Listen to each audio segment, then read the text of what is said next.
Okay, we're going to go ahead and call the meeting into order. We'll start with opening with the policy committee meeting. We have a couple policies on our agenda that for consideration, and I'm going to start with introductions. We'll just do the dais, and we'll start with Kara. Why don't you start, Kara? Kara Bradshaw, Executive Assistant. Good afternoon, Liz Large, Contractor General Counsel. Cody Wong, Board Member. Michelle DePass, Board Member. Julia Brim-Edwards, Board Member, Committee Member, and Committee Chair. And we have a student rep on the committee, Frankie Silverstein. She unfortunately is not able to attend today, but she did send some comments on the policy, and I will forward them to Ms. Bradshaw so everyone, maybe you could circulate them to the group. Or were you copied on it?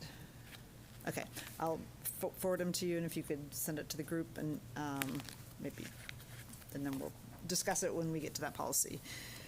So the first policy, let's see, before we get to policies, we have public comments, and I'm going to give people the choice who signed up for public comment. You can either comment at the very beginning, or if you want to comment, which is how we have it on the agenda, or if you want to comment right before we consider a policy, I'm also open to that. Do you want to go ahead and, Ms. Bradshaw, and just say who signed up for public comment, and people can tell us whether they want to do it now or adjacent to the item? Yes.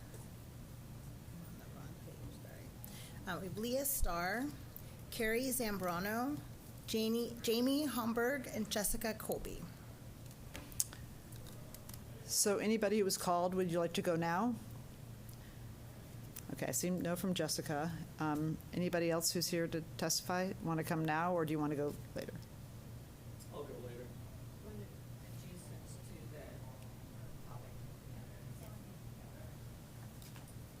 So we've got everybody going later.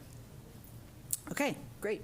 Thank you for your cooperation. I didn't want to make you wait, but also sometimes it's more relevant to get it married with the agenda item. So the first agenda item is field trips, foreign travel, and other off-campus activities. And these are policies for discussion and potential action. And was anybody signed up to talk about, speak on this topic? Okay, no, perfect. All right, so in our agenda items, in our materials, we have two documents. One is the version that we were discussed at the last meeting, and this was put forward initially by Director Wong, and then we've had several committee discussions and also some revisions from the original document. And there's a second document, which are some proposed staff amendments. And I think we should just walk through those, just line item by line item, and then if we're agreeable to them, we can then just adopt them as a package into the policy. That works. So we're looking at version A in the red line staff. Yes, and you'll see there's additional flexibility is redlined out. That should be the version you're looking at. This is the staff amendment package. Liz, do you want to walk through these, or do you have somebody else you want to have walk through them? Or I'm happy to walk through them. Many of them were just tweaks to language and not substance, just tightening some of the language. So one of the things I will point out, though, in the first paragraph is we talked about extended travel as being a term that may not be readily interpreted consistently and could mean different things. And I know we talked about 14 time zones versus not. We just said overseas travel, just as a way to, and those are long trips anyway, given that we live in Oregon, unless they're going to Canada. So it's, we thought that was, and I think overseas actually, as I'm sitting thinking, it means international in that context, and maybe that needs to be changed. But it's, instead we looked at different ways to articulate how a big long trip that has a lot of travel time, and came up with something fairly simple. And then set out tried to again just tighten the language around the restrictions. Again, I don't think there is significant substantive change. It's mostly language, with maybe one exception two exceptions in C and D. In C, there's the addition of the principal supervisor has to approve the plan for the students who are remaining and not going on the trip, or the impact to the school. And I think there is an open question on the number of days. So it didn't get changed in here, but there is significant staff concern about 15 school days, including concerns about a 10-day, if that means a 10-day drop. I don't know if that got resolved. I'm not sure that it does, but that was one question. But also, when you think about students in a DLI program attending non-DLI classes at the middle school level, the things that aren't in that program, they will be absent from those. 3 full school weeks would be a long time. So I think, and I don't know if Lorna's looking at me like, no, I can report with the concerns.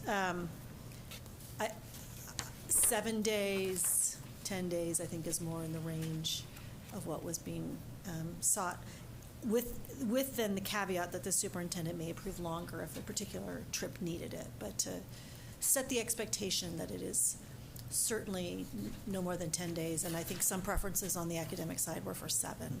So, Is that 7 days out of school? School days. Okay, 7 school days. Okay. Yes. And then 10 days maximum? No, it would be 7 days, 7 school days. 7 school days. So trying to maximize other holidays, weekends, Okay. yes. But I think there was consensus that more than 10 was really causing a lot of concern about the impact of being gone that long. Again, with a kick out to the superintendent if the program required 11 because of travel and tickets or part of the school experience abroad. But they were very concerned about 15. Would it be, I guess my question for that part was, would it be possible to do the policy without mentioning maximum or minimum? Say allowable travel time shall be a standard of 10 days. And that Yeah. way it allows flexibility. Because what I'm worried about with the language of maximum, right? If you say, maximum of 10 days, then, what's to stop someone saying, hey, you can only go for 3 days? Because the policy is maximum, right? So I guess if we say something like would it sound okay or work okay if it said the standard of allowable travel time shall be 10 school days? And then I worry that standard means it needs to be 10 days, and it may be 8, or it might be standard 11. allowable? I think we're trying to say the same. I think we're trying to get to the same place, so we Yeah. can, if maximum is causing the problem, we can wordsmith that. I think we want to. Maybe it's just allowable. Does that, instead of maximum, does that address your concern? I think so. I mean, I think the key here is that, I really like the idea that the superintendent can approve longer, for exceptions and Yeah. things. That I think the point with the word allowable instead of maximum is that allowable, or just the standard We amount could of just time. take out, so Right. it says, if these conditions are met, the standard allowable travel time shall be, and then just take out. Maximum, just 10 days. Yeah. So it's As I said. allowable 10 Yeah, days. so you're looking for the flexibility. I mean, the best academic practice is to be gone no more than 10 days, but we want the flexibility in case it's 10 and a half or 11 or 12. Right. Okay. Yeah, I'm happy with that. So a question I would have, is it clear that C and D is linked to these overseas trips? Or is it about field trips generally? Well, I think it's, I can't really These are tell, because there's subset something kind of funky about there's like 00. well, about but the there's a numbering. colon at the top of this. Again, this is a segment of the full policy. Okay, so that's what, I So just want those to are make a sure. subset, yeah, that's what the Okay. colon, Yeah, So this is like a subset of field trips. right. So this is supposed to be under 2, the Oh, district staff. So when we copy and pasted it, the Word document resetted all the numbers and Okay, bullets. yeah, it does So it's that. be under 2, district staff responsible. And then this is an Patty. addition to it, version A, where it says 0 is supposed to be 2. And then A, B, C, D are under 2. Okay, that's, Yeah, it's formatting. yeah. Yeah. Okay, so it would very clearly apply to all these things and then the 10 days. And the suggestion is that we'd be striking the words "a maximum of," and then changing 15 to 10. Yes, that's what I understood we just did. Does that sound okay to you? Yes. Okay. So also just keep in mind the current AD that we have says 5 days, school days, but up to 20 days under exceptional circumstances. So it just, The AD would probably be amended in light, Right. when this policy is adopted. Right, so the Yeah. AD follows the, Yeah. right, policy. but just kind of giving you an idea of like the historical range that we currently have. I don't know that anybody, I've never heard of a 20-day field trip That's a or great travel. field trip to go on. As a middle schooler. I mean, there used to be a separate policy around like foreign, or maybe it still exists, around foreign exchanges. But I can't recall in 20 years ever seeing a trip that was 20 days. I don't recall that. Okay. Great, thank you for the wordsmithing there. I'm supportive of the other changes, and including the one, instead of just sharing it with the principals, but also being approved by the principal supervisors. And the reason I say that is I appreciate, so thanks to staff who put together the chart that had the information about who goes on the trip. I mean, just to summarize, in general, it's really not staff outside DLI, it's just DLI staff. So that's a good checkpoint, so that was one thing, their concern. And then, does an administrator attend? And all of these say yes, that there's an administrator, which is why it's probably just good practice and good governance not to having an administrator approving their own plans. If they weren't going, I could see, if there wasn't an administrator going, I could see like they could have final approval, but since an administrator is going, they'd be approving their own plans. So who would be approving the administrators? Is The that the principal supervisor, it's Okay. in, I mean, I saw the language. it's in C. So the plans made to minimize impacts have been approved by the school principal and the principal supervisor. It just changes it from being shared with the principal supervisor to being approved.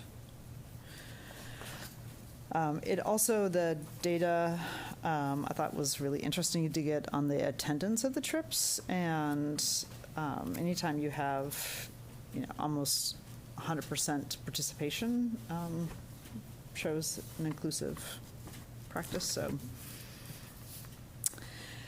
Are there any other questions about the staff amendments, other than the changes we just made?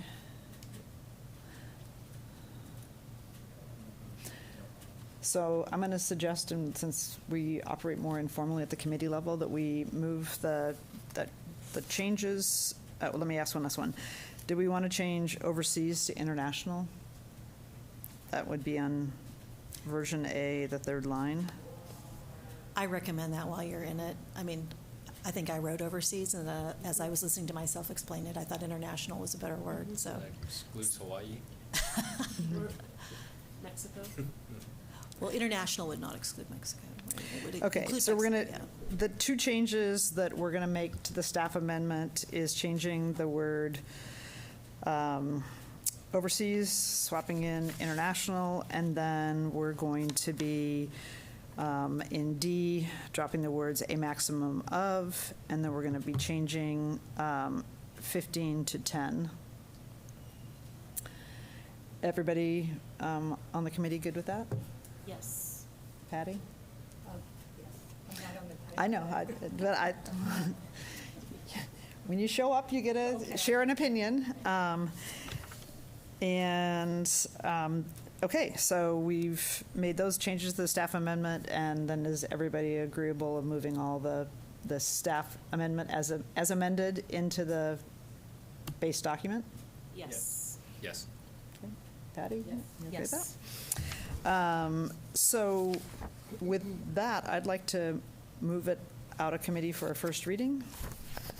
Does everybody recommend to the board to have a first Yes. reading? Okay. Yes. All right.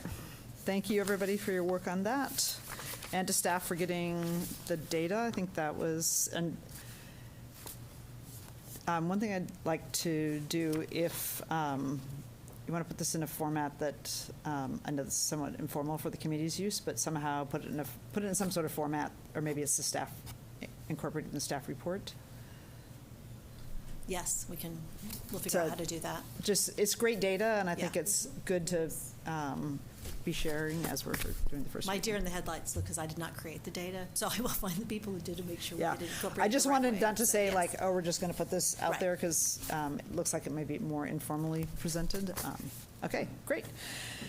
So the next policy under consideration is promotion and retention of students, which is being renamed acceleration and retention of students. It's 4.20.10. And this was a policy that staff asked us to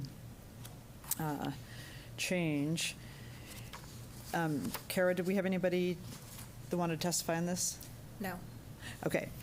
I had a question for staff. Is my version of it that I printed out on the third page under acceleration E, it says add here at the end of the sentence.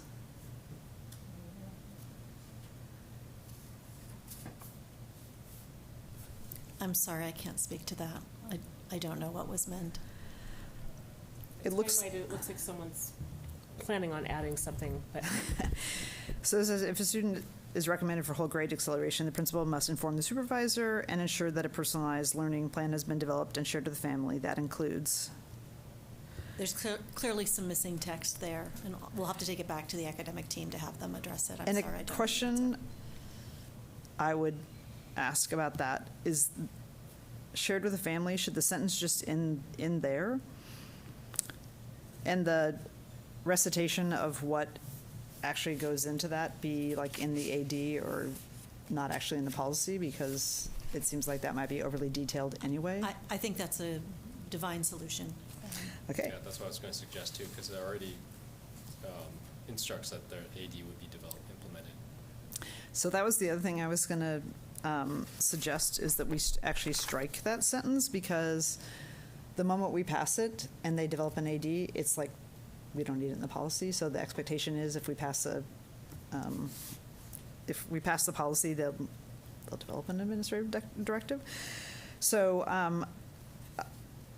I would suggest we strike the language in E, which it says that includes the colon, and that also we strike the superintendent should develop administrative directives to implement the policy. Is everybody okay with that? yep. Okay. Is there anything else? We've had this, I think, this is the second time before us. Is there anything else that anybody has any comments on? Not on this one, no. Okay. Are we okay with recommending a first reading? Okay. So another one we'll send out for first reading.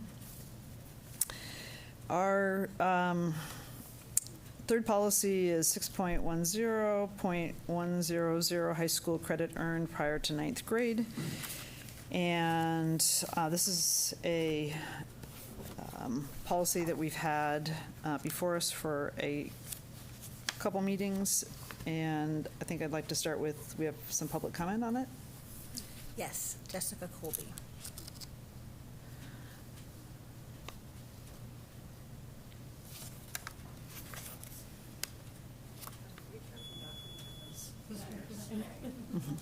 Very wise.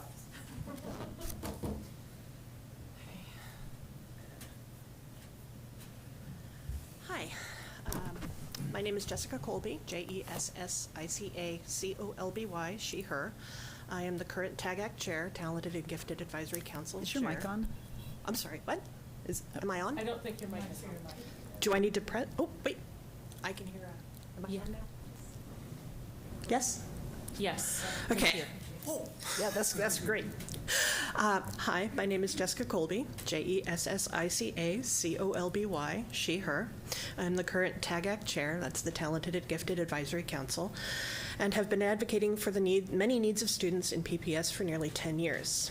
I'm here today to express our appreciation, TAGAC's appreciation, that the proposed revision of policy for the high school credit earned prior to 9th grade grants students the right to have their work acknowledged and accounted for. We are, however, worried about the administrative directive that will align with this policy. Our goal is to ensure that students who have completed accelerated coursework will be able to move to the next level without barriers. A transparent and streamlined system is key in supporting all students who have accelerated their curriculum. We hope that you will include us in your community outreach when developing these directives, as we have a window into these issues that PPS currently does not.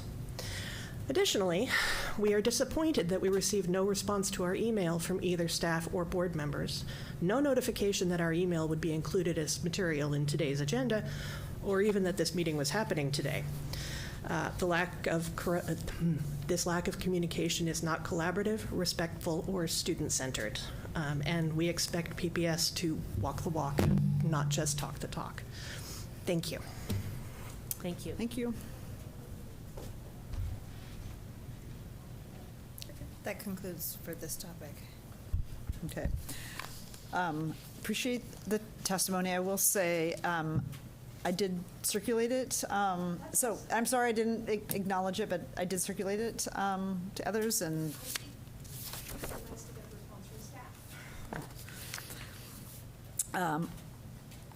also your, I was interested in your submitted testimony is a little bit different than what you offered today.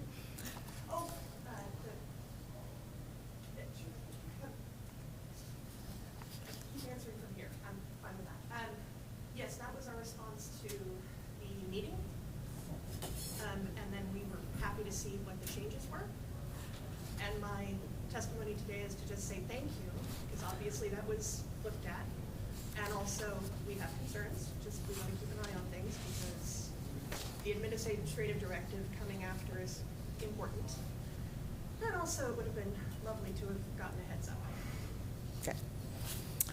Thank you for your comments. And for the clarification that you feel like your initial set of comments actually got incorporated, even though you weren't acknowledged, so apologies. Okay, so, and I'm going to actually raise some of the issues that were raised in your initial testimony, because I thought there were some good points. So we have a document, and I don't know, Liz, do you want to walk through have Lorna is here to do that. Lorna's walk through the proposed changes?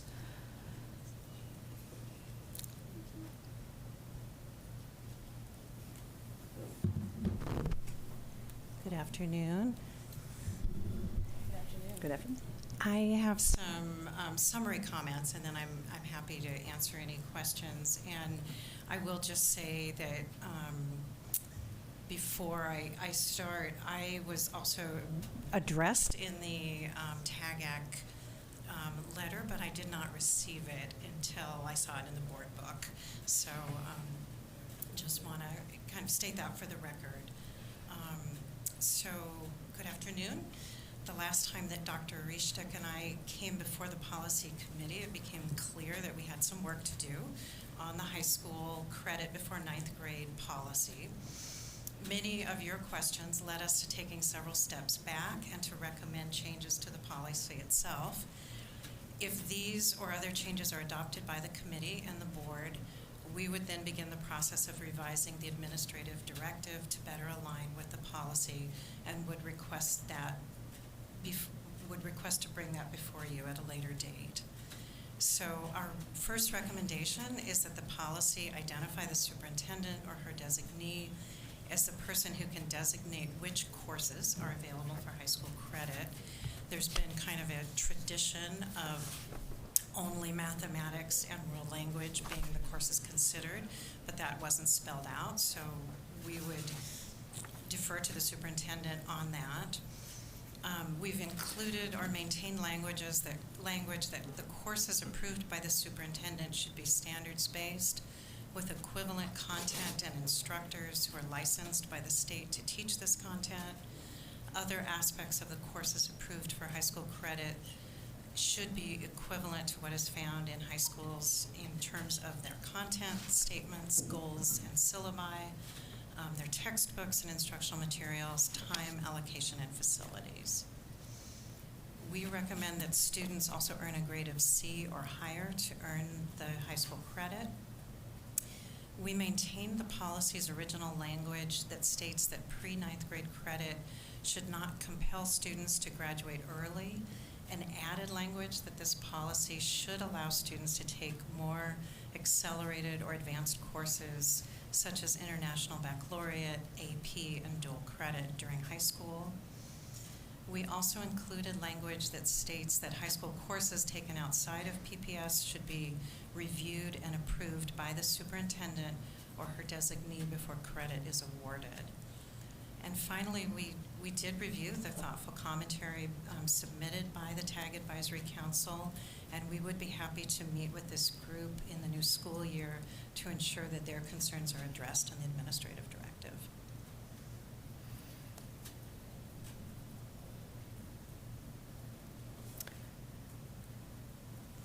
Do you have any questions or comments? I'm trying to pull up the. Oh, no, I like the changes. I think it helps simplify a lot of things as well and clarify, so thank you.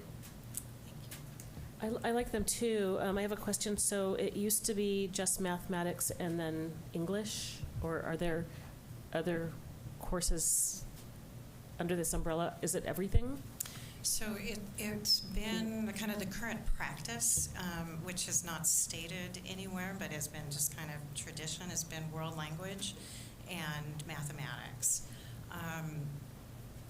We really are not, we haven't done a kind of comprehensive review to be able to say what would be appropriate or not, what we would recommend to the superintendent, and we don't know kind of where she stands on this either. Okay, so as long, I mean, you've put the guardrails in place, at least to have the discussion, so. Yeah, it doesn't include or exclude any specific courses. Okay, thank you.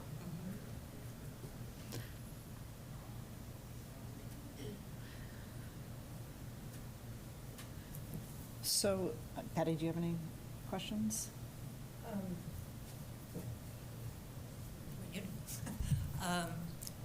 When you say world language, what exactly does that mean? Is that language arts, or is it foreign language? Or? So it's also known as foreign language, but you know, it's a little more inclusive language to say world language. So typically Spanish, Mandarin are the ones that are accessible in middle school, coming, you know, eventually with Vietnamese, other languages in our DLI programs. Okay, so then it excluded like language arts classes. We have not, correct, yeah. Okay. We have not had a practice of students taking a course in middle school, a language arts course for high school credit, for a number of reasons, partly because we require 4 years of language arts only in high school, and so we've seen that as a 4-year requirement, is kind of the first reason. The second reason we talked about in the prior meeting, that it's part of our 9th grade teams based on our Measure 98 work, which is informed by the University of Chicago research around 9th grade on track. Trying to keep them. Yeah. Okay, thank you.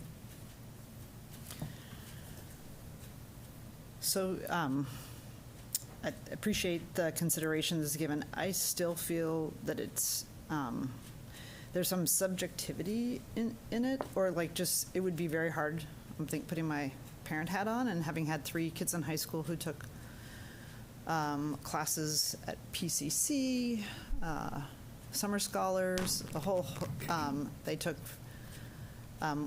world languages in middle school, they took math in middle school, so I'm just going to view it through that lens. And so, to me, I couldn't read this and know which one of those courses actually required, and to think that I'm just, from a practical standpoint, you would want to know before the student took the class whether it's going to count for credit. So I'm thinking it's a rather clunky process to, like, we're going to submit something like, is my PCC, you know, I forget the numbers, like 115 or. They're the 100s. The series, like, would that count as freshman English or as an English class? And would a family need to submit that? And how would that be different than, I'm assuming when, let's take another example, students in the Sherwood School District, and they take a English class, that when it comes through, we're just like, we're assuming, because it's in Oregon, they've taught it to standards and everything else, and it meets the requirements, and we just put it on the transcript. The superintendent doesn't approve the Sherwood High School transfer. Yeah. So let me respond to both of those. So the first comment is that there should be some transparency about which courses have the potential to be credited at the high school level, and that families and students and educators need to know that ahead of time. Our assumption has been that that would be spelled out in the administrative directive. The superintendent or designee could still, decide what exceptions there might be, but that wouldn't be the material, that would be very specific to go into the policy. And so I don't know if that was a valid assumption, but that was what our thinking was. So I'm in favor of clarity, because, like I say, I look at, if you took a class at an Oregon accredited high school, I think it's fair to assume that it would just transfer. Right. And I'm wondering, like, for in this particular case, is it because it's from a charter school versus, or like the example that was given was with the charter school versus, say, Sherwood High School or like Oswego High School or another. So I think that's more to the second question that you raised, Director Brim-Edwards, and I think one of the kind of salient issues is that high schools tend to be accredited. Middle schools are not generally accredited for issuing high school credit. So we have an internal system in our district that accounts for that, and it is spelled out in here. There is a section at the bottom that talks about out-of-district credits, that there would be a process for that. We have a similar process that happens with international transcripts, where we have a person in the Office of Student Support Services who does the work of interviewing students, tracking down records, kind of trying to make sense of what credits can be transferred.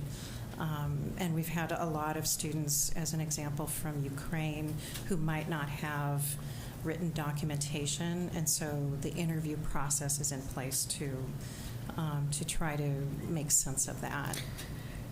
But Wouldn't, If I- oh. because, but you had, I think you had said, which, like, the example of Sherwood, that it would just be accepted because it's an accredited Oregon high school. So I'm wondering if C is really actually like non-Oregon accredited high schools. I get the point about the middle schools, but if a student has taken a high school level course in Oregon and they got a C, we're not going to have the superintendent decide whether, or their designee decide whether that is counts, are we? Correct. Yeah, it's already been validated by the other school district. And charter schools are also generally accredited. So I don't think it's an issue of whether it's a charter or a district school. I think it's an issue of whether it's a middle school or a high school. So maybe the language on C should be high school level courses taken outside of Oregon accredited high schools must be reviewed and approved. Because this just says outside of PPS. And so I'm sorry, I think that you would say that outside of Oregon would be different than PPS? Well, my assumption is if we're going to accept Sherwood or Milton Freewater or Medford or Marshfield High and Coos Bay, that if it's taken at an accredited high school in Oregon, that there's not going to be the superintendent review. It just is an automatic. Yeah, I hear you. I agree. I mean, we do, students from out of state do transfer in, but again, that is at the high school level. They can transfer their credits in. So it's in the U.S.? So, yes, I think that outside of the U.S. it is a different situation, but yeah, I think that what C is getting at is that we know within PPS what the high school credit courses are like in middle school. We have an internal mechanism for defining, all of the qualifying characteristics. We don't necessarily have that in any school outside of PPS if it's taken at the middle school level. We assume if it's taken at the high school level that it is high school credit worthy and that schools are credited, but we don't know that the same is true outside of our district. I can just chime in a little bit. I'm glad. I really like when you talked about earlier about getting together with interested parties and relevant parties to work on the AD. I think that's important, especially with the TAG AC office, right? And Peoples. I think one thing I kind of favor in terms of policy. I generally like the policy being a little bit more, like you said, setting up guardrails and then having the AD be more specific. Because part of the problem with, not the problem, one of the awesome things about students is that there's so much variety in capabilities. And one of the things is that graduation is not necessarily shouldn't just be determined based on how many credits. I mean, there's some kids that we get that they're ready to move on at age 16, right? And there's some kids who have a lot of credits, but they haven't quite matured, just need a little bit more time to cook, right?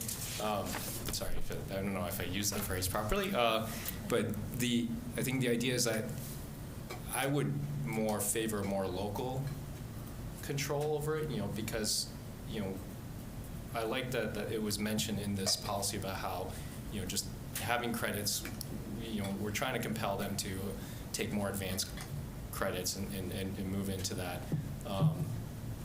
But yeah, I think I would be more in favor of the AD being more definitive about what credits, because I think the issue with there is that, you know, different situations that we may not be able to foresee are going to arise. You know, what if there are institutions out there that actually do have subpar standards or don't meet our standards, or vice versa? You know, it could happen the other way, and I think the AD allows that flexibility that a policy doesn't. And so I would be more in favor towards a more guardrail-y policy like we have. That's also a new word. Guardrail-y. Guardrail-y. Ish. I guess what I'm on C, the issue I'm having is, like, we don't actually do that for other Oregon, and for other, if you're outside of PPS but you're still within Oregon, I think what you said was, like, it just transfers. High school to high school. And so I don't know if this is where Do you want to drop the word level? I'm sorry? Do you want to drop the word level, high school courses? Is that? Oh. I think what might clarify this is, I think we should have said high school level or high school courses taken in middle school outside of Portland Public Schools, or taken prior to 9th grade. Although it does say that it's under 4, which does say courses taken in middle school. Mm-hmm. It also in 4, I mean, uses high school, oh, it also says high school level courses. High school courses. Yeah. So maybe we don't need that section. Maybe it's redundant. That's what I thought it was. Well, I actually don't think it's so not every school district is going to allow, is going to have the same high school credit earned prior to 9th grade policy that PPS has. So if, let's take the Sherwood example. Say you're a middle schooler and you take a class at Sherwood High School and you get credit for it, and then you're transferring to PPS. Are you saying that we wouldn't recognize it? I understand if it was Sherwood Middle School. No, I'm saying that we would. That Sherwood High School has already accepted that and transcripted it, and so we would accept that transcript from Sherwood High School. For C, I assume that what's eventually going to happen is that we're just going to have an ongoing approved list of accredited institutions, right? So, I mean, it seems like a lot of work for the superintendent to keep proving over and over again, right? They should. Well, what Warner is saying, that we don't do that for, if there are other Oregon accredited high schools, like, they don't go to the superintendent, they just get approved. Right. Yeah. Mm-hmm. So and we're not moving this out today, so we would figure out how to wordsmith it, that we indicate that if it's an Oregon high school, that it. I think that's right. I think there's some additional questions about the out-of-state high school transcripts that staff needs to come back and consider the impact. Out of state and international, but if it were like another Oregon accredited high school. I think about, we've got, I don't know if it's rings in a lake or nesting dolls, right? But you have PPS, other Oregon, U.S., outside of Oregon, international. I think we want to think through the impact of that. The superintendent, individualized transcript review should be the exception, not the rule, I think, right, Lorna? Right. I mean, typically, a high school counselor is the person who receives the transcript from another Oregon or U.S. high school and transfers the credits over. So, yeah, I mean, if credit taken prior to ninth grade is already validated on that transcript. It already transfers over. And we're not suggesting that that should change. I do think that that is complete without that C. So I'm agreeing with the suggestion of wordsmithing that. I think I would leave it in, but be clear that other Oregon high school credits just, we can wordsmith it. I think, do you understand what I'm getting at? Okay. So I'm going to get to a more fundamental question, because I think the policy will leave parents totally guessing about what, like, why is a world language different, or why is math different? And from my understanding, what's been stated before is there's like a different socialization purpose for having English not applied, not because they're not getting like English fundamentals. They're like, it's conceptually, I think, well, not conceptually, I think what we're telling students is, if you take Spanish in 8th grade, that is this equivalent of high school, and you meet the high school standards, you get the credit. Same thing with math. If you did the exact same thing with English or I guess other subjects, I'm not sure which they are, but I'll just use English because that's the one that seems to be the focus, that you then, you could go through all the coursework, but that's not the point necessarily of the English class in high school.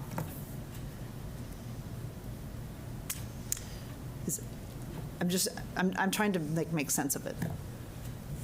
So, what we saw last meeting was that we needed to take a step back, and that the courses that we have been saying you can earn high school credit in were not written. And so we haven't had a conversation with the superintendent about this.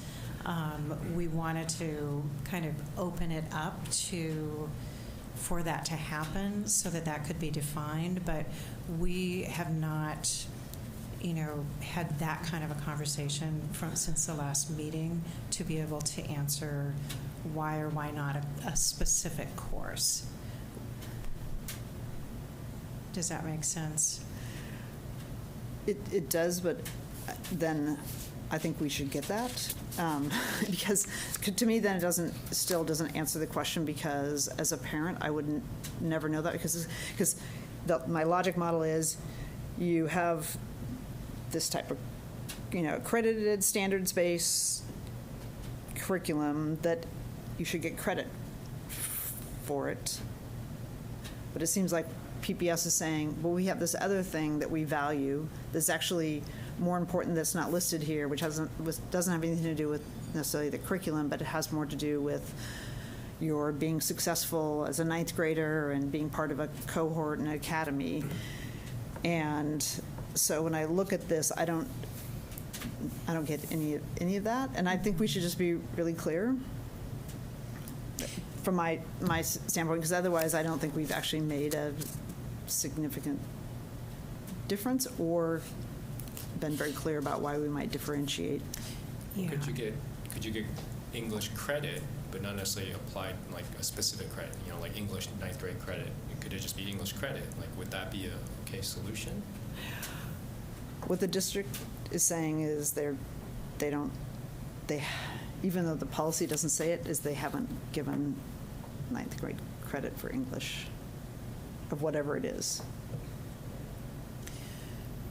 So the current practice is around some of the it's definitely around English language arts curriculum and instruction at the 9th grade level, and you're right, it is around the model under Measure 98 and the 9th grade cohort.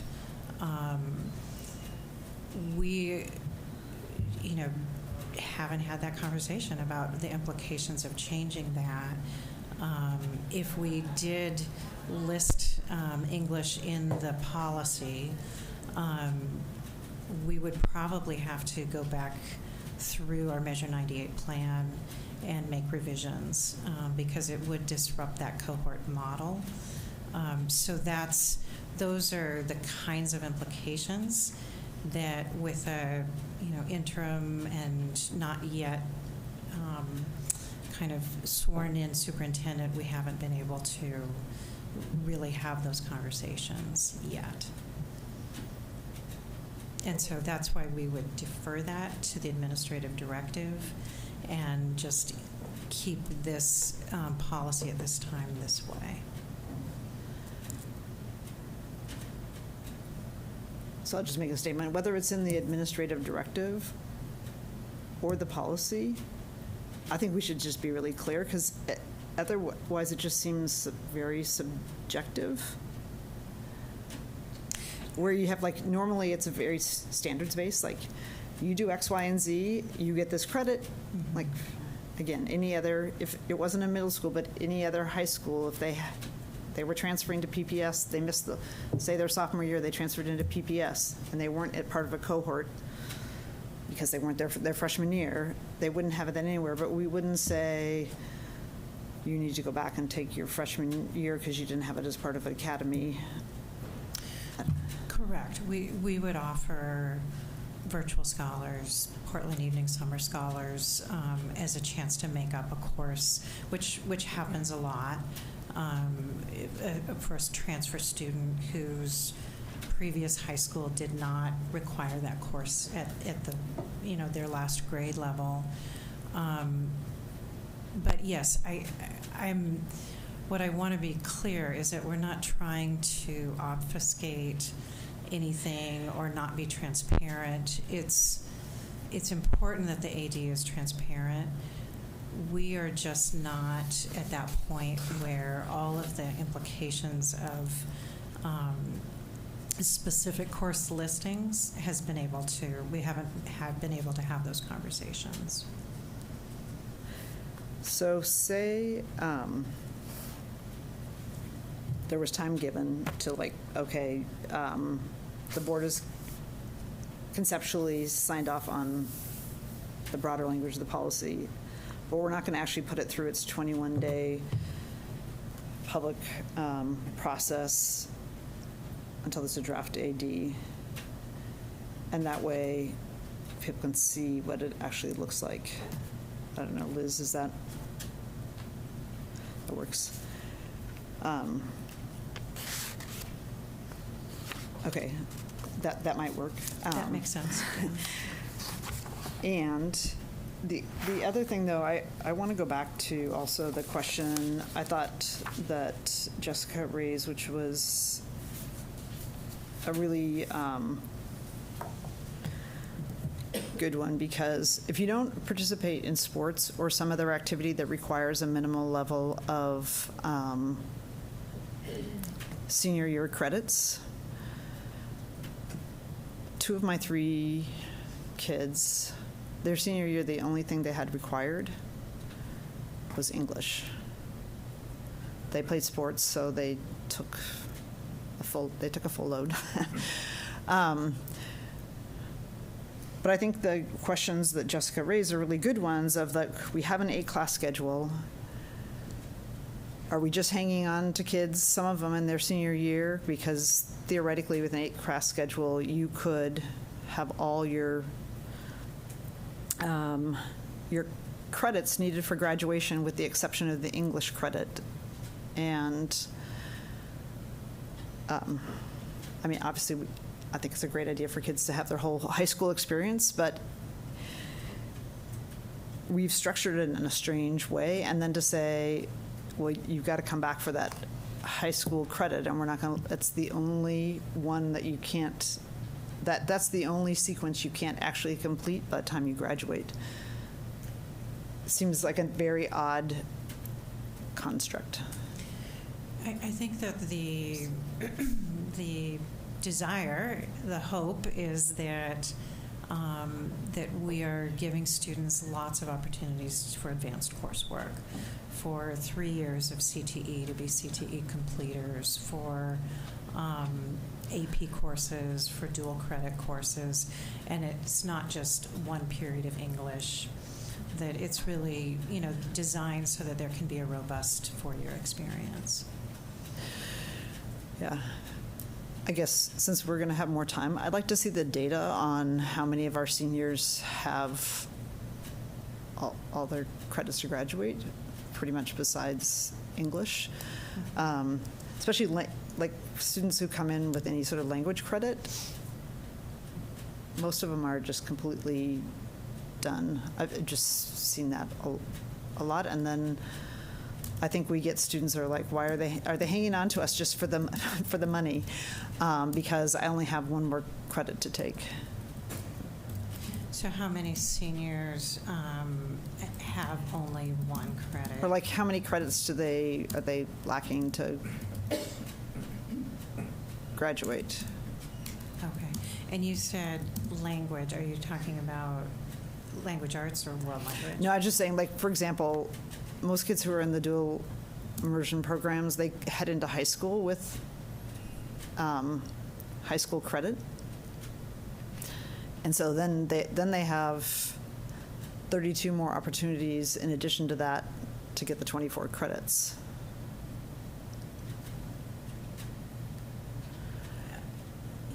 So you want, I'm sorry. So the data I'm looking at, I guess, is like for high school seniors, what number of them have like 1 or 2 credits that are required by their senior year? Okay. Because if you get forecasted into generally a schedule that gets you on track to, for most students, to have everything done, but your English credit by the time you're in your senior year. Just maybe had an idea of suggesting maybe a alternate pathway, because I don't want to go out and start looking for solutions to problems that may not be a big problem, right? So, like, I would think a more organic way to approach the need that is addressing would be to poll our high school counselors, right? To if there are underlying issues of students who are stuck or need to graduate early, or things like that, they would be the ones to know, like in terms of just sheer numbers of people who have issues that need to be solved. Because I feel like one of the things I don't want to also, anyways, that would be my suggestion for an alternative pathway to kind of find the root of the problem and make the system a little bit more effective or efficient, is to maybe tap our principals and our high school counselors. So I think that's a great idea, and I also would like to see the data. I just think it's a good data point, I think. I mean, having spent 10 years with high schoolers in my household and a lot of their friends, I heard a lot about, especially once PPS shifted to, because most of my kids were in high school and PPS shifted to all the high schools having 8 credits, because it used to be just, I think, Roosevelt and Jefferson, and then everybody shifted, because it used to be 5 of 7. Maybe that was when you were teaching, and that was 8. And so it just means there's like so many more opportunities and lots more kids just being done earlier. But I think that's a great data point. Do you want to formulate what the question that you want to have asked and just share it with Lorna? Not necessarily now, but like what? You don't have to do it now, but I don't know specific questions, but it would just be certain, like, do we have any issues with kids with enough credits early or not enough, or just, I think, because I don't have a specific question formulated, but I feel like this is a problem that kind of needs a more I think a more effective approach would be from a more ground up, grassroots problem solving methodology. We can definitely get the data on the number of seniors who have just 1 or 2 credits still required by senior year. We can also work with counselors to get this kind of more qualitative data. It will be in the fall when counselors return to work is the only thing on that there's a little bit more of a delay there. Yeah. And I think, the other thing that I can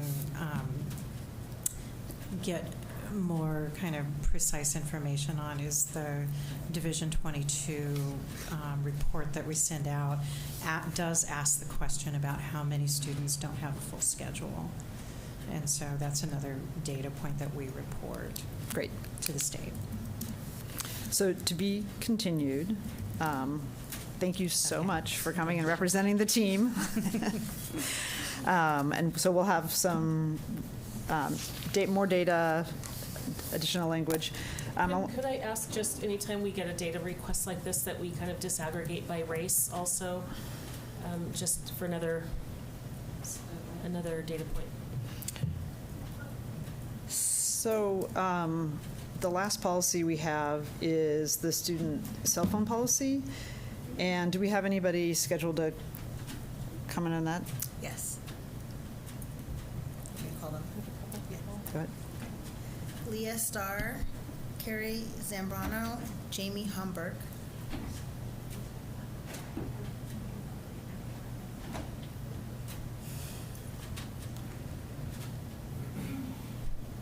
Thank you. Hello, my name's Leah, Leah, Starr, Starr. I use she, her pronouns. Thanks for listening to me tonight. I'm a science teacher. I teach chemistry at Benson High School. And there's been a lot in the news about the harms of phone use for teens, and I think we're all sort of aware of that data. And what I'd like to speak more specifically to is how phone use really impacts the way that I'm able to teach the curriculum that PPS has in place in science. So we use the Patterns High School Science Sequence, and it's used in physics, chemistry, and biology. And there are 3 pedagogy design principles of the curriculum that are really negatively impacted by phone use in class. One is science is a collaborative process, and students are just, because of phone use outside of school, they're just not used to collaborating. And if there are phones in the classroom, it makes it really, really hard for me to help them learn that process and give them a chance to engage in collaboration. One of the other principles is that science uses inquiry to discover and make sense of patterns. And one of the things we ask the kids to do is make a wild guess when we're first starting to learn about a phenomenon. And a lot of kids are just not used to even taking a wild guess about things these days, right? So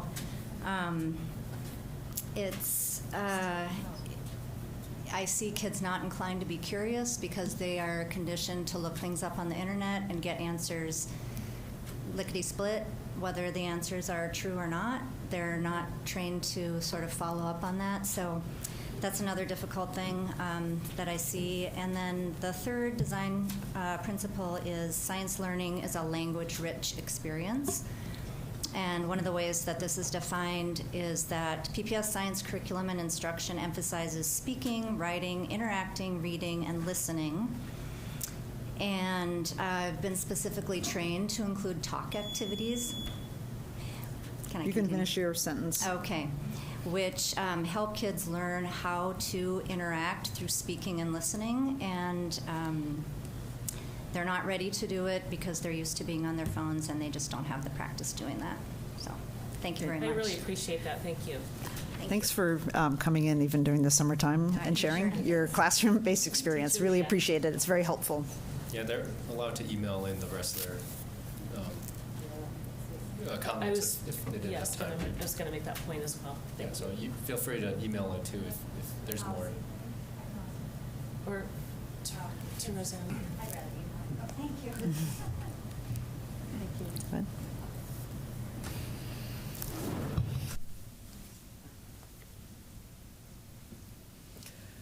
Hi, my name is Carrie Zambrano. I teach earth, space science, and biology at Benson High School. I've been working at Portland Public since 2007 and in education since 1993. So thank you for your volunteer work to improve outcomes for our students. I'm here to share my experiences about classroom cell phone use. My hope is we can move forward together to improve student mental health, social skills, educational engagement, and student-teacher relationships. Schools need district guidance and policy if we are to achieve our graduate portrait that includes inclusive, collaborative problem solvers, inquisitive critical thinkers with deep core knowledge, positive, confident, and connected to sense of self. Over the last 10 years, I've seen focus and interest decrease. Current students are less likely to engage in a discussion and make connections or problem solve. A 2017 study shows a direct correlation between the cell phone proximity and decreased working memory capacity. How does this affect learning? To quote the study, the capacity of working memory can determine how many items can be held in mind at once in order to use the items together or link them to form a new concept in long-term memory, end quote. And the mere presence of a cell phone is decreasing that capacity. This last February, I strictly enforced the off and away policy, giving students one warning about a phone, then if a student took it out again, I collected and kept it. This relied on my watchful eye and reduced my focus on the lesson and helping students. I did have positive student-teacher relationships, so most complied most of the time. Thereafter, I observed them talking more with each other, looking relaxed, and catching up with friends. My anecdotal observations are mirrored in a recent Pew National Trust survey. 75% of teenagers felt happy and peaceful when they don't have their phones. However, one student in particular chose not to come to class because he didn't want to give up his phone. Policing cell phone use by individual teachers degrades the student-teacher relationship. If school staff enforced a single policy, it would be clear, consistent, and take away most negativity and/or confusion that results from different policies in different classrooms. Thank you. Thank you for also taking your time this summer to come in and share your very experiences welcome. and your service to PPS and our students.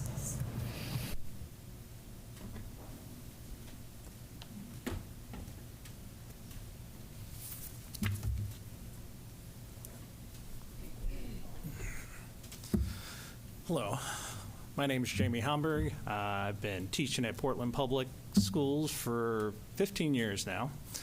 I teach algebra, and over the years I have seen cell phones become the biggest problem in our schools by far.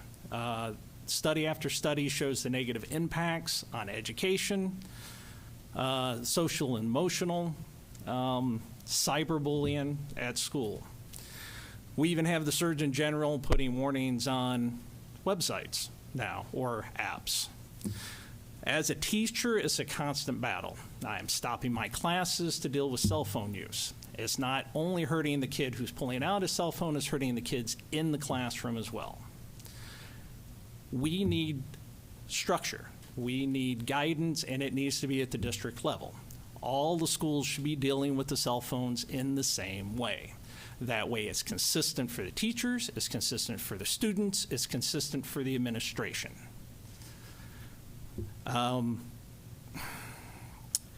I think, personally, that this issue is so easily solved by being able to have clear guidance, and it helps the students in so many ways. It raises grades, it gives them better social emotional situations. And I have students who even agree with me. So I have a letter of thanks from one of my students, and I'm not going to read the whole thing, but I'll read this. I don't like math. Because of that, I'd like to be on my phone all class if my teacher allowed it. I needed someone who would hold me accountable and not take any excuses. I think that's what we need right now as a district. We need to be accountable. We need to hold them accountable, the students and the teachers, to enforce the policies that are laid out. But it's got to be from a district level. It can't be just the school.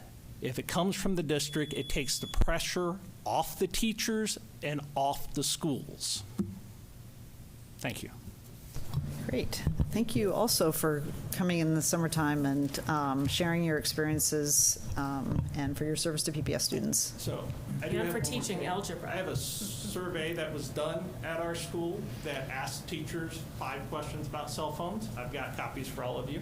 I think I shared, that's the one from Benson, right? That's one from Benson. Yeah, that's already uploaded in board books. I think I shared And it. I think we posted that, so thank you very much. We appreciate the Benson teachers getting out there early on. Yeah, it's a pretty good survey. Thank you again. Is that all the testimony?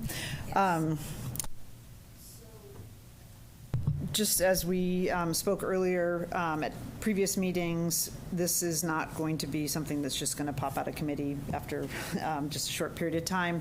We do have this posted today, with today's material, a draft student cell phone use policy, which would be a district-wide policy, and this came out of last committee meetings discussion about staff coming back with a sort of sample policy for us to sort of pressure test, and also to have an opportunity to hear from the various constituency that we know will want to weigh in. And it's surprisingly short, I think, and high level. Liz, do you think this would have a AD that would go with it, or? I think it's too early to say. Okay, great. So I will say, just to start with, is that extra credit goes to our student rep on the committee, Frankie Silverstein, because it's summertime for her too, and she did her extra credit work and sent some comments in. And what I'd like to do is, Access to those comments? 'Cause I sent them to you. Email? Yeah, sorry, in the last 10 minutes. Did you all get them? Okay. Well, I haven't checked my email in 10 minutes. I was looking at my screen when it came in. And I think she's got some great comments and questions and clarifications. And what I'd like to ask each committee member, and Patty. And I'm very interested in this too. So. Okay, and Patty, if you have, just to start with some high-level comments, we plan to, I think, layer in a fair amount of feedback. Frankie, with the incoming student rep, JJ, will be working with Renard's team to do a survey. A student survey to get some feedback. Appreciate, Eddie, that you already gave us the Benson one, and then to get some live comments from real Benson teachers as well. But probably have some additional ways to get feedback from teaching staff and families. But I thought it might be worthwhile to just hear today any high-level questions or comments each of you might have about the proposed columns, or wondering or what's missing. And this obviously won't be your last time either. So are you ready to start?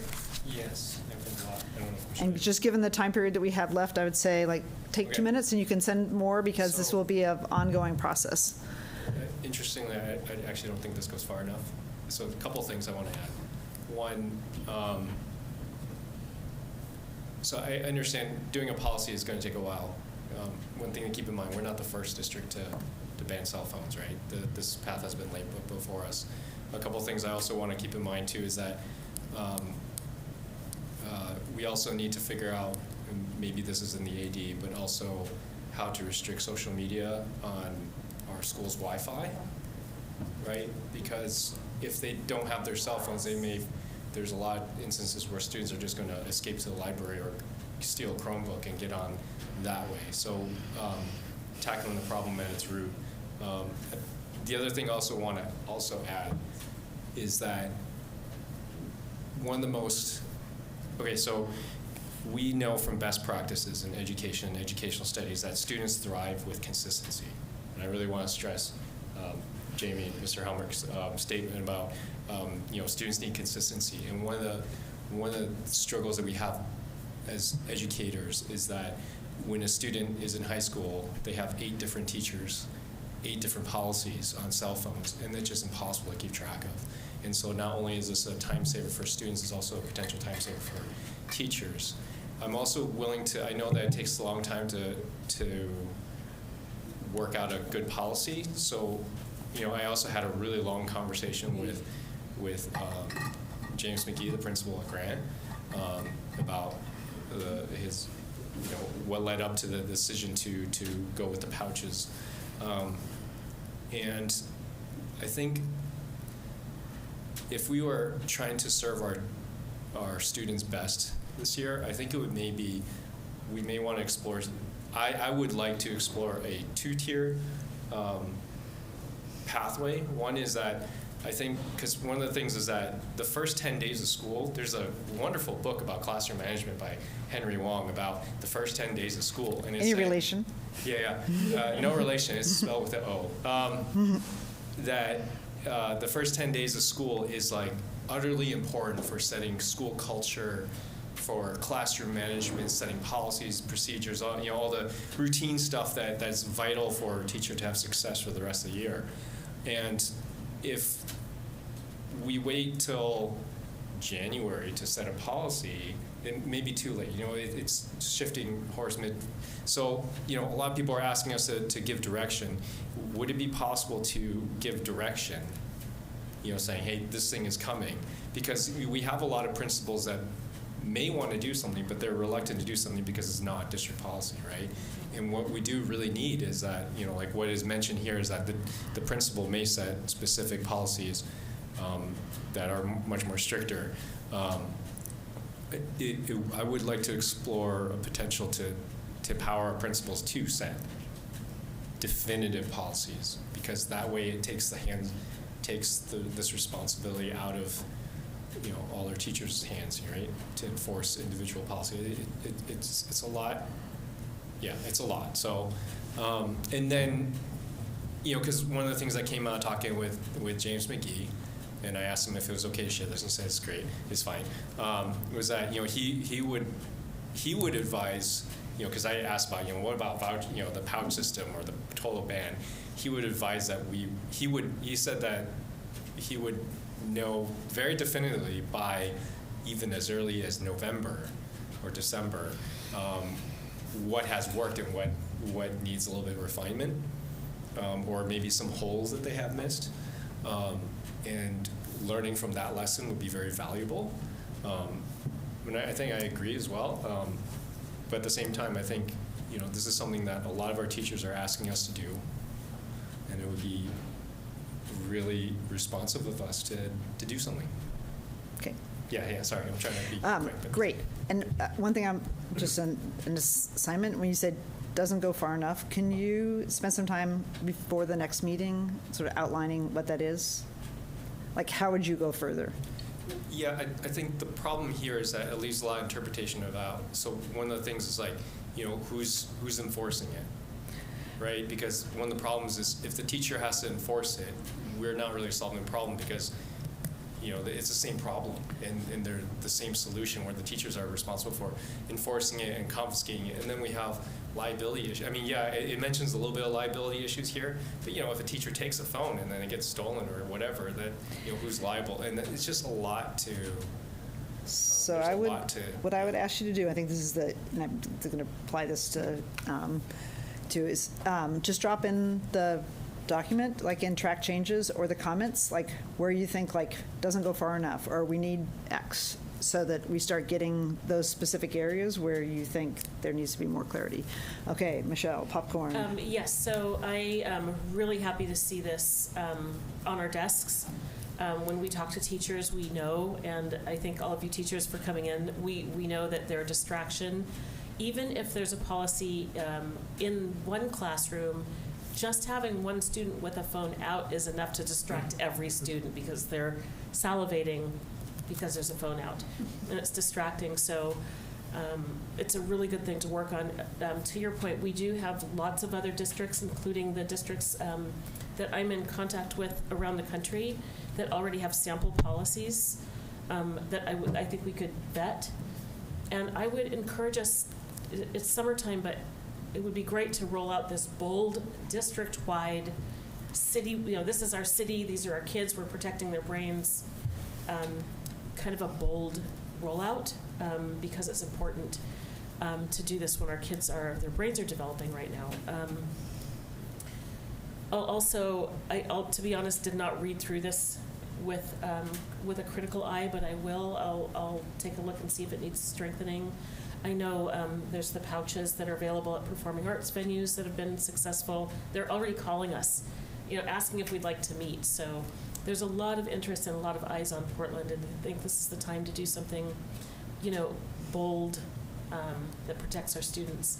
I mean, there's a reason why, Google, Apple, the founders of these organizations, companies do not let their kids have social media access or phones or devices. So, yeah, I'm really in favor. I'll take a look with a critical eye, and would hope that we could maybe even start to socialize it at our Summer Leadership Academy. Yep. Like I say, the student survey is going to move ahead this summer for sure. Okay, and I think one more point about that is that it will be important to do some robust community engagement, because some parents want their kids to be available all the time by cell phone. So I think we'll need to do some listening with families as well as students. Okay, great.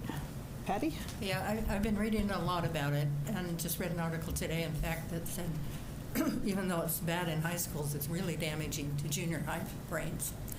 And we have to for sure get them out of the junior highs. And also from most of what I read is parents sometimes object at first, but they come around. Because parents are dealing with it in their homes too. They can't get their kids off it. So I think everybody knows it's hard.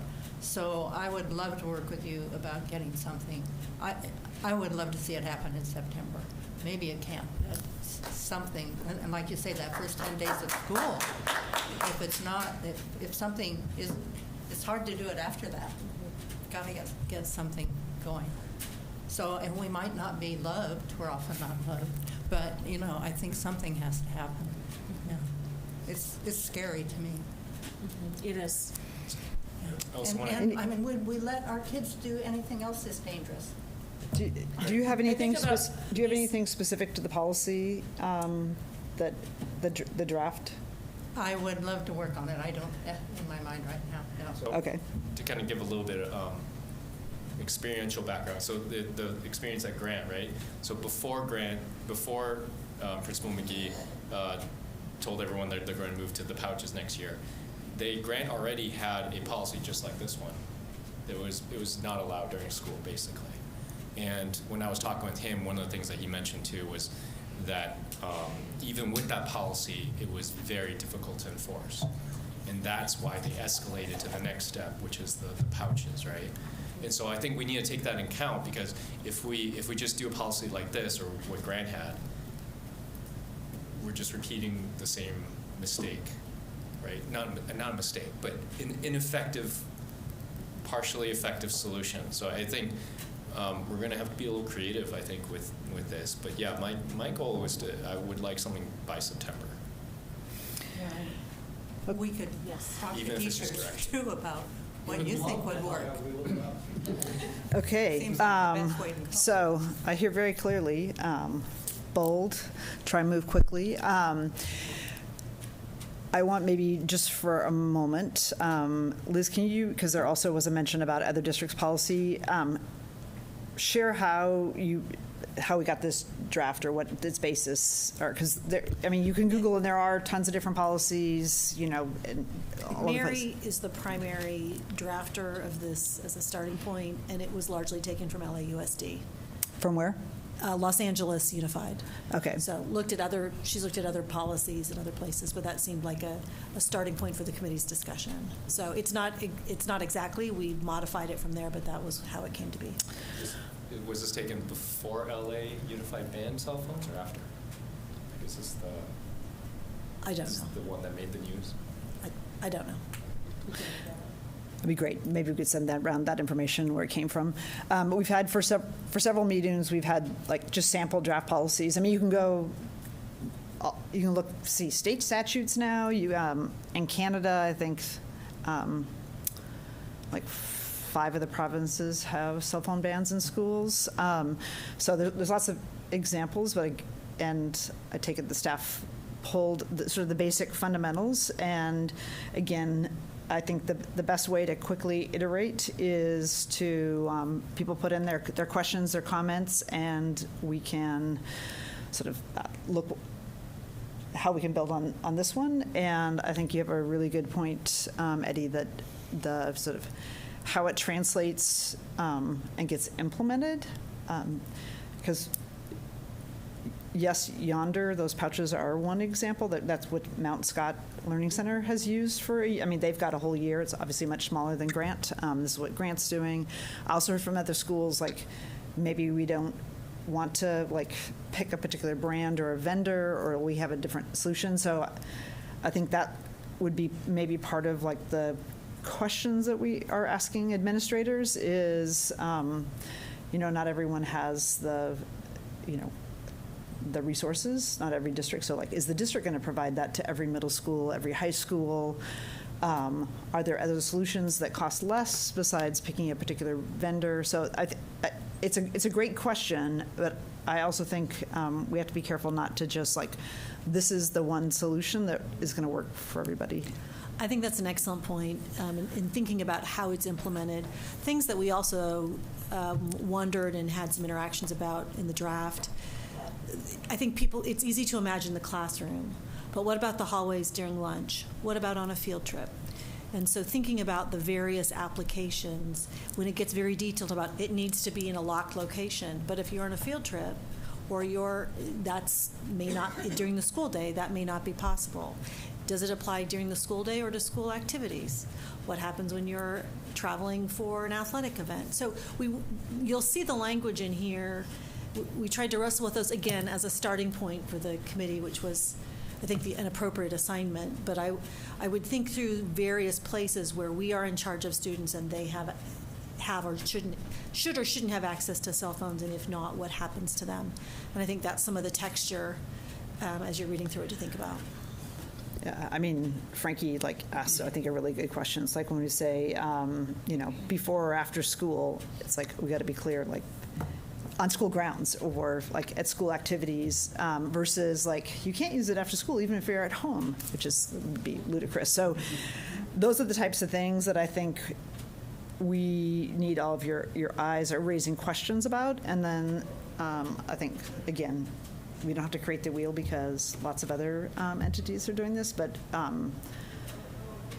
we should drop those in, but use this as a starting base. And sometimes I think about our professional conduct policy where we started with like a straw man concept, and then by the very end, I don't think there were very many words that were from the original policy, but it was a very well crafted policy and all thought through, but we needed something to start with, so view it in that sense.